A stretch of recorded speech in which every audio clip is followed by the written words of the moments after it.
Visbiežākais jautājums, ko jūs uzdodat, un kas arī ļoti daudzus interesē, cik tad izmaksās man tiesību iegūšana, varu aptuveni apstāstīt, tāpēc, ka cena ir ļoti mainīga, jo ar kādām izmaksām vispār ir jārēķinās. Protams, teorija un reģistrācija.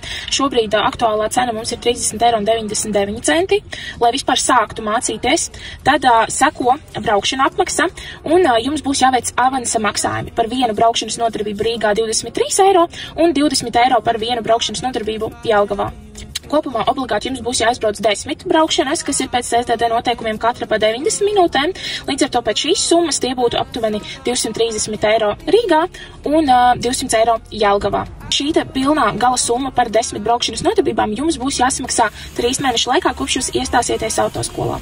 Visa šī summa nav jāapmaksā uzreiz. Mums ir pēc līguma nosacījumiem sadalīts uz 4 maksājumiem, bet, ja jums ir iespēja samaksāt uzreiz, protams, jūs to droši varat darīt. Kā arī pieminēšu to, ka jo ātrāk jūs gribēsiet sākt braukt, jo ātrāk ir jāveic šo te braukšanu iemaksa.